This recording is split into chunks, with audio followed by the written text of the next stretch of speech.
ఇప్పుడు మేడం అధికారే చెప్పారు మేడం, మేము దీన్ని ధ్వంసం చేసినాము, రంపాలతో కోసేసినాం, ఎక్కడ పడేసినాం, వారు వచ్చి వాగ్మూలం ఇచ్చిర్రు. ఎవరు చేయమంటే చేశారు అదే కదా ఇప్పుడు క్వశ్చన్ అదే కదా. ఇప్పుడు దానికోసమే కదా ఇన్వెస్టిగేషన్ చేసేది, అందుకోసమే కదా నేను శరణార్థి నన్ను బతుకుతున్నటువంటి ఐపీఎస్ ప్రభాకర్ రావు గారిని తీసుకొస్తామని చెప్పి తీసుకొచ్చింది, అందుకోసమే కదా ఇప్పుడు ఇన్వెస్టిగేషన్ జరుగుతుంది. గద్దెలుసుకోనికేనే కదా. ఎవరు చెప్పారు అంటే పెద్ద ఆయన అన్నారు, ఆ పెద్ద ఆయన ఎవరో చెప్పమంటే అది చెప్తలేరు. దానికోసమే కదా రేపు పొద్దున ఏమన్నారు, ఇద్దరిని ఎదురెదురుగా కూర్చోబెట్టి విచారణ జరిపిస్తామని అన్నారు. వీళ్ళకి ఎందుకు కులికి పడుతున్నారు అంటే వీళ్ళు ఏం తెలుసా మేడం, కేసు కట్టిరు, ఇమ్మీడియట్గా తీసుకుపోయి జైలు వేయాలి. జైలు వేస్తే ఏమవుతుంది, ఓ 15 రోజులకు వీళ్ళు బెయిల్ ట్రై చేస్తారు. ఏమని, ఎటువంటి ఆధారాలు లేవు, విచారణ జరగలేదు, సరిగ్గా జరగలేదు కాబట్టి అని చెప్పి బెయిల్ తీసుకొని వస్తారు. ఇప్పుడు వీళ్ళు ఏమంటారు తెలుసా, ఇగో మేము కడిగిన ముత్యంలాగా వచ్చాం, క్లీన్ చీట్తో వచ్చాం, ఈ రాష్ట్ర ప్రభుత్వం మా పైన రాజకీయపరమైనటువంటి కేసులు పెట్టి మమ్మల్ని వేధిస్తుంది అని సంకేతాలు ఇవ్వాలి. ఇది వీళ్ళు కోరుకున్నది. అయితే వీళ్ళ ఆలోచన మేము పటాపంచాలు చేస్తే ఏం చేస్తున్నామంటే, పోతే పోయింది, 6 నెలలు కాదు 8 నెలలు లేట్ అయినా సరే విచారణలో ప్రతి పులిస్ స్టాప్ కామా ప్రతిదీ కూడా వివరంగా 1కి 10 సార్లు క్రాస్ వెరిఫై చేసుకున్నాకనే కేసులు కట్టండి అని ఓ నిర్ణయం తీసుకున్నాం. ఇప్పుడు వీళ్ళకి ఇది భయం అవుతుంది. అయితే ఇంతకుముందు వైఎస్ఆర్సీపీ నుంచి మాట్లాడుతున్న అన్నగారు షర్మిలక గురించి మాట్లాడేటప్పుడు కొన్ని మాటలు మాట్లాడు. నేను అన్నగారికి ఒక సూచన మాత్రమే ఇస్తున్నా. షర్మిల గారికి జగన్ అన్న గారికి వారి మధ్యలో ఏమైనా ఉండొచ్చు మేడం, వారిద్దరి మధ్యలో ఏమైనా ఉండొచ్చు, కానీ షర్మిలక గురించి మాట్లాడేటప్పుడు మీరు కానీ మేము కానీ కాంగ్రెస్ పార్టీ కానీ వైఎస్ఆర్సీపీ కానీ ప్రముఖంగా మన ఇద్దరమే గుర్తుపెట్టుకోవాల్సింది ఏంటంటే, మనం మాట్లాడుతుంది రాజన్న బిడ్డ గురించి మాట్లాడుతున్నాం. చాలా జాగ్రత్తగా మాట్లాడాలి. ఆ కుటుంబం గురించి మాట్లాడేటప్పుడు చాలా జాగ్రత్తగా, ఏమన్నాడు వేరే పార్టీలు ఉండిండొచ్చు, మీరు ఆరోపణలు చేసినా వ్యక్తిగతంగా ఆమెను అడ్రస్ చేసేటప్పుడు చాలా జాగ్రత్తగా చేయాలి. అయితే ఇంతకుముందు అన్నగారు మాట్లాడుకుంటూ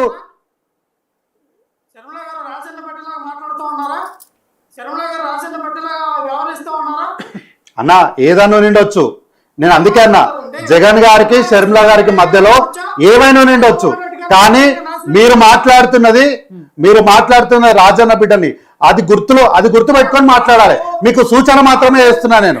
అన్న ఒక్క నిమిషం ఆగండి, ఒక్క నిమిషం లక్ష్మణ్ అన్న, ఒక్క నిమిషం లక్ష్మణ్ ఒక్క నిమిషం ఏం లేదు కానీ మీకేం తెలియదు, గమ్మునండి.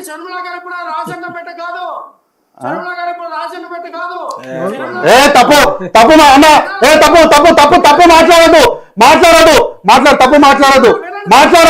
మాట్లాడదు అస్సలు మంచిది కాదు ఇది. మీరు కండోది, మీరు వైఎస్ఆర్సీపీలో ఉన్నారు, జాగ్రత్త అన్న, తప్పు మాట్లాడదు మీరు. ఆ మాట చాలా పెద్ద మాట, తప్పు. ఆ మాట తప్పు మేడం, తప్పు. మీరు విజయమ్మ గురించి మాట్లాడుతున్నారు, తప్పు. లేకపోతే కుటుంబాల మధ్య ఏవో ఇష్యూస్ ఉన్నంత మాత్రాన ఏంటి వక్రించొద్దు, ఆయన ఉద్దేశం తప్పుగా ఎవరు తీసుకోలేదులేండి. అదే ఇదివరకు ఆ ఎలక్షన్ లో జగన్మోహన్ రెడ్డి గారు ఉన్నప్పుడు పాదయాత్ర చేసి అన్నకు తోడుగా ఉండి ఆ రాజన పట్టు వేరు అన్న, వారిద్దరి మధ్యలో ఏమని ఉండొచ్చు అన్న, మీరు మాట్లాడటప్పుడు జాగ్రత్త మాట్లాడాలి అంతేగా. సరే లక్ష్మణ్ గారు ఒక్క నిమిషం వాదించదు, మీరు సబ్జెక్ట్ పైన మాట్లాడండి. ఒక్క నిమిషం కాదు, ఏమని ఉండొచ్చు వాళ్ళిద్దరి మధ్యలో, వాళ్ళు చూసుకుంటారు, కానీ మీరు మాట్లాడటంలో జాగ్రత్తగా మాట్లాడారు. అయితే ఇంతకుముందు అన్నగారు మాట్లాడుకుంటూ కేసీఆర్ గారు జగన్ గారు ఏదో విప్లవాత్మకంగా ఏవో చేసేసారు అని మాట్లాడుతారు. ఓకే అన్న, మంచిది, మీ అభిప్రాయం నేనేం కాదంటలేను, కానీ మీకు ఒక్క విషయం చెప్తున్నా ఈ వేదిక పై నుంచి. బీఆర్ఎస్ పార్టీ, మీరు మీ నాయకుడు మేము అభిమానించే జగనన్నతో వచ్చిన బంధము అవసరం తెచ్చిన బంధమే తప్ప ఆ బంధం నిజమైన బంధం కాదు సార్. ఇది ప్రత్యేకంగా మీరు తెలుసుకోవాలి ఈ విషయం. ఎందుకంటే తెలంగాణ రాష్ట్రంలో ముఖ్యమంత్రి ఉన్నటువంటి చంద్రశేఖర్ రావు గారు చండీ యాగం చేసినప్పుడు పనిగట్టుకొని చంద్రబాబు నాయుడు దగ్గరికి వెళ్ళి వంగి దండం పెట్టి ఆయనకు షాల్ చెప్పి ఆయన కడుపులో తలబెట్టి సార్ చండీ యాగంకి రండి అని ఆహ్వానించిండు కదా. ఎందుకు ఆ రోజు జగన్మోహన్ రెడ్డి గారిని ఆ చండీ యాగానికి ఆహ్వానించలేదు? ఇది ప్రశ్న, మీరు తెలుసుకోవాలి. కేసీఆర్ గారికి జగన్మోహన్ రెడ్డి గారి పైన అపారమైనటువంటి ప్రేమ ఉంది. ఏదో పెద్దన్న బ్లడ్ రిలేషన్ అది ఇది అంటారు కదా, అవన్నీ ఏం లేవు సార్. మీరు దయచేసి తెలుసుకోండి ఈ విషయాన్ని. శత్రువు ప్లస్ శత్రువు ఈజ్ ఈక్వల్ టు మిత్రుడు. గురువు గారైనటువంటి చంద్రబాబు నాయుడు గారితోని శిష్యుడైనటువంటి చంద్రశేఖర్ రావు గారికి ఒక విషయంలో చెడింది కాబట్టి అక్కడ చంద్రబాబు నాయుడు గారిని వ్యతిరేకిస్తుంది జగన్మోహన్ రెడ్డి గారు కాబట్టి కేవలము రాజకీయ అవసరము తెలంగాణలో ఉన్నటువంటి ఆంధ్ర ప్రాంతానికి చెందినటువంటి ఓటు బ్యాంకు కోసం మాత్రమే జగన్మోహన్ రెడ్డి గారితో జత కట్టడానికి ముందుకొచ్చారు. అంతకు మించి జగన్మోహన్ రెడ్డి గారి మీద చంద్రశేఖరరావు గారికి ప్రత్యేకమైనటువంటి ప్రేమ లేదు. అంత ప్రేమ ఉంటే ఏమన్నారో తెలుసు కదా, వినిపించమంటే కూడా వినిపిస్తా. కల్వకుంట్ల చంద్రశేఖరరావు గారు మీరు ఇప్పటివరకు రాజన్న అన్నారు కదా, గదే రాజన్న గురించి ఏం మాట్లాడిండో తెలుసా? ఏం మాట్లాడిందో తెలుసా మేడం? పావురాల గుట్టల పావురం అయిపోయిండు అని అన్నాడు. మరి ఒప్పుకుంటారా? ఇప్పుడు మరి బ్లడ్ రిలేషన్ అన్నారు కదా అన్న, మరి దీన్ని ఏమంటారు చెప్పండి? మరి దీన్ని ఏమంటారు చెప్పండి? రాజశేఖర రెడ్డి గారి పరిస్థితి, రాజశేఖర రెడ్డి పావురాల గుట్టల పావురం అయిపోయింది. రాజశేఖర రెడ్డి దుర్మార్గుడు. ఒప్పుకుంటారా? రాజశేఖర రెడ్డి గారిని దుర్మార్గుడు అన్నోడిని మీరు ఈ రోజు వచ్చి మా అన్నకు బ్లడ్ రిలేషన్ అంటారు. కాదన్నా, మీరు ఆంధ్రప్రదేశ్ రాష్ట్రంలో జగన్మోహన్ రెడ్డి గారికి ఒక స్టేచర్ ఉంది, జగన్మోహన్ రెడ్డి గారికి ఒక వాల్యూ ఉంది. సరే, రాజకీయాల్లో ఎన్నికల్లో 10 సీట్లు 11 సీట్లు ఏమైనా మాట్లాడుతుండొచ్చు,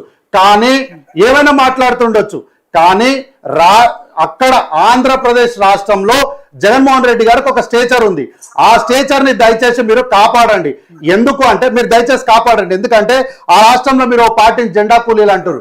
మీరు ఇట్లా వచ్చి ఇక్కడ ఏమి అతిగతి లేని పార్టీలలో మీ జెండాలు ఊపిరు అనుకో, మీరు కూడా ఇక్కడ జెండా కూలీలు కావద్దన్నది నా యొక్క విజ్ఞప్తి. ఎందుకంటే మీ నాయకుడే మేము అభిమానిస్తున్నటువంటి జగన్మోహన్ రెడ్డి గారు, మీ మీద ఉన్న ప్రేమతోనే.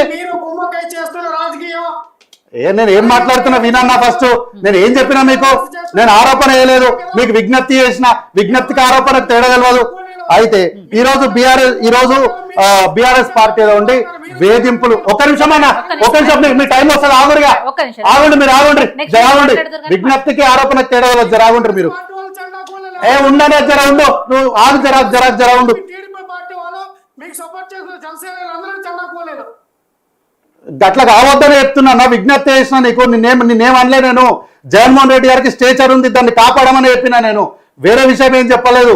నేనేం ఆయనకే అభిమాని కాదు, నాకు అసలే ఇదేం కాదు. నేను నీకన్నా ఎక్కువ జగన్మోహన్ రెడ్డి గారికి అభిమాని, అది తెలుసుకో. అయితే బీఆర్ఎస్ పార్టీ వాళ్ళు మమ్మల్ని ఏదో వేధింపులకు గురి చేస్తున్నారని మాట్లాడు. ఏంది మేడం వేధింపులు? మేడం వాళ్ళు ఆ రోజు అధికారంలో ఉన్నారు కాబట్టి వాళ్ళకి తెలియలేదు వాళ్ళు ఏమేమి చేశారు. మేడం పెళ్ళైంది ఎవరో కాదు మేడం, నేనే. పెళ్ళైంది నాకు 3వ రోజు వచ్చి 3:30 గంటలకు తలుపు కొట్టిరు. ఏంది సార్ అంటే ప్రివెంటివ్ అరెస్ట్ అన్నారు.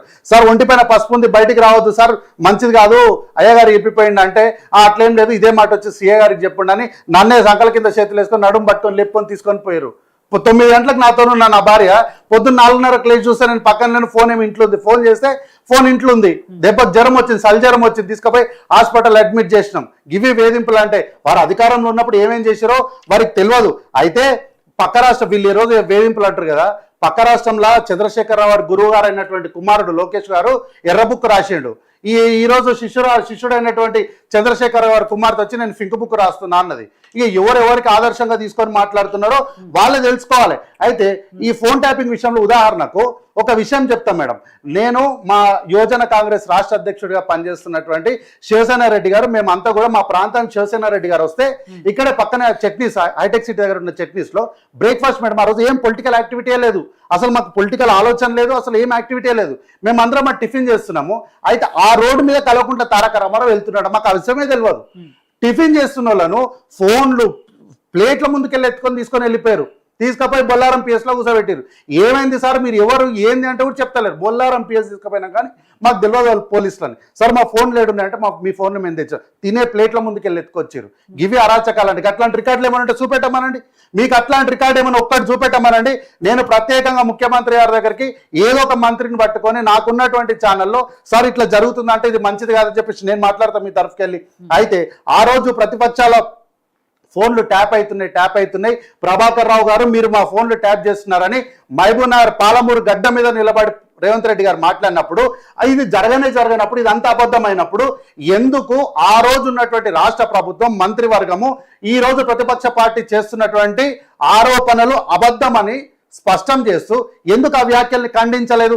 ఈ రోజు వరకు కూడా మేము రేవంత్ రెడ్డి గారిది కానీ రాజకీయ పరమైన అంశాల్లో కానీ వ్యాపారవేత్తలు, సినిమా వాళ్ళు ఇట్లాంటి ఎవ్వరి ఫోన్లను కూడా మేము ట్యాప్ చెయ్యలేదు.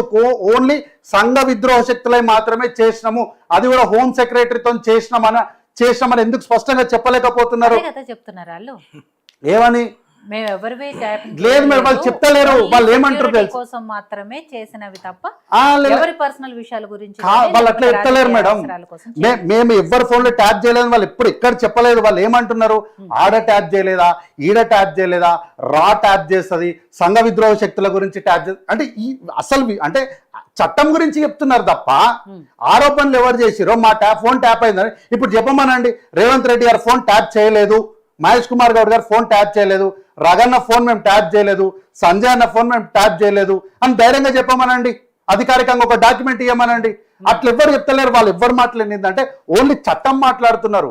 ఆ చట్ట ప్రకారం మీరు చేయలేదు. అయితే ఈరోజు సిబిఐకి ఇవ్వాలి అన్నాడు. సిబిఐ అవసరం లేదు మేడం, మా రాష్ట్రంలో మా పోలీస్ పైన మాకు నమ్మకం ఉంది. ఒక చిన్న వెంట్రుక దొరికితేనే ఆ వెంట్రుకను పట్టుకొని నిందితులను పట్టుకొని వచ్చినటువంటి రికార్డు తెలంగాణ రాష్ట్ర పోలీసులకు ఉంది. అందులోనేంటి, ప్రపంచ దేశాల మొత్తంలో కూడా తెలంగాణ పోలీసులకు నంబర్ 1 అవార్డు వచ్చింది. అంత విజ్ఞానము, అంత సాంకేతికము, అంత నైపుణ్యం ఉన్నటువంటి పోలీసులు ఈ రాష్ట్రంలో మా దగ్గర ఉన్నారు. కాబట్టి మాకు సిబిఐ అవసరం లేదు. అయితే వీళ్ళు ఏమంటారు, మీ చేతిలోనే అధికారం ఉంది తీసుకురండి అంటారు. మేము ఫోన్ ట్యాప్ చేస్తాం, దాన్ని ధ్వంసం చేస్తాం, నాశనం చేస్తాం, విచారణ మేమేం చెప్పాం, కానీ మీరు నిరూపించండి అంటారు. ఏంది ఇది?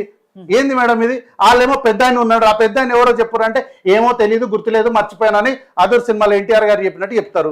ఏం చేయమంటారు? ఇంకా లాస్ట్కి తీసుకొస్తే ఏమంటారు, ఈయన వచ్చి లైవ్ డిటెక్టర్ చేయండి అంటారు. ఏంది ఇది? ఏం పిల్లలాట అన్న లైవ్ డిటెక్టర్ అంటే? కాబట్టి నేను ఏమంటున్నా, లాస్ట్ పిలో అన్నగారు ఒక మాట అన్నారు, ఫోన్ ట్యాపింగ్ చేస్తే కేంద్ర రాష్ట్ర ప్రభుత్వాల హోమ్ సెక్రటరీల పర్మిషన్తోనే చేయాలి. మరి ఆ పర్మిషన్ ఉందా మీకు? ఉంటే చూపెట్టు, ఇగోండి ఇగో మా దగ్గర పర్మిషన్ ఉంది, ఈ డాక్యుమెంట్ ప్రకారం మేము ఫోన్ ట్యాప్ చేసినామని చెప్పుండ్రి. అది కూడా చెప్పారు కదా. సో ఎందుకు తప్పించుకునే వ్యవహారాలు? మీరు ఈ రాష్ట్రంలో ఫోన్ ట్యాపింగ్ అనేది చేసిర్రు, దానికి కావాల్సిన శిక్ష మీరు ప్రజాక్షేత్రంలో మీరు అనుభవించక తప్పదు. సో లక్ష్మణ్ గారు, ఇందాక మీరు షర్మిల గారి గురించి మాట్లాడుతూ ఒక మాట మాట్లాడారు. ఆవిడ కాంగ్రెస్ పార్టీలోకి వెళ్ళిన తర్వాత ఆవిడ మతి స్థిమితం బాగోలేదు అని చెప్పి. వైఎస్ఆర్సీపీలో ఉన్నన్ని రోజులు ఆ పార్టీని అధికారంలోకి తీసుకురావడానికి ఆవిడ పడిన కష్టాలు కానివ్వండి, చేసిన పాదయాత్రలు కానీ, ఆ టైంలో బాగున్న మతి స్థిమితము ఆవిడ బయటకు వచ్చిన తర్వాత ఎందుకు బాగోలేదు అన్నది. ఇంకోటి, ఈ ఆరోపణలని ఆవిడ గాల్లో ఒట్టిగా చేసింది కూడా కాదు. బైబిల్ మీద ప్రమాణం చేసి చెప్తున్నాను, డెఫినెట్గా నా ఫోను ట్యాపింగ్ జరిగింది, దీనికోసం ఎక్కడికైనా విచారణకు వస్తానని ఆవిడ స్ట్రాంగ్ గా చెప్తున్నారు, కాన్ఫిడెంట్ గా చెప్తున్నారు. మేడం ఒక్క నిమిషము అన్నారు రాహుల్ గాంధీ గారి గురించి. ఒక్క నిమిషం అన్నాను, ఒక్క నిమిషం. రాహుల్ గాంధీ గారి గురించి మాట్లాడు. రాహుల్ గాంధీ గారు నా ఫోన్ ట్యాప్ అవుతుంది అంటారు. మేము అధికారంలోకి వచ్చినప్పుడు ఆ ట్యాపింగ్ కూడా తీసుకుంటాం. అయితే అశోక్ గెహ్లాట్ మీద అయితలేదా, అశోక్ గెహ్లాట్ చేయలేదా అంటున్నారు. మేము రిక్వెస్ట్ చేస్తున్నాం. మేము కూడా ఈ వేదిక పైన నేను రిక్వెస్ట్ చేస్తున్నా, వేయండి మా అశోక్ గెహ్లాట్ గారి మీద కేసు వేయండి, మీరు విచారణ జరిపించండి. ఆయన గట్టి ఒకవేళ ఫోన్ ట్యాపింగ్ చేసినట్టు చేస్తే ఇట్లా మీలాగా దొంగ అంటే ఏమంటే తప్పించుకునే ధోరణిలో మాట్లాడితే అప్పుడు మాట్లాడదాము. మీరు కేసు అయ్యారు, మీరు ఏం చేయరు, ఉట్టిగా ఆరోపణ ఎందుకు చేస్తారు? చెప్పండి లక్ష్మణ్ గారు. అమ్మ, అబద్ధం మాట్లాడడానికి అబద్ధాలే అలవాటు అయిపోయిన వాళ్ళకి చంద్రబాబు నాయుడుతో ఎవరైతే ఒక 6 నెలలు 3 నెలలు పరిచయంగా తిరుగుతారో వాళ్ళు వీళ్ళు ఆల్ అవుతారు అన్నట్టుగా చంద్రబాబు నాయుడు గారి సావాసం షర్మిల గారికి వచ్చింది. కాబట్టి డెఫినెట్గా అబద్ధాలు అనేది చాలా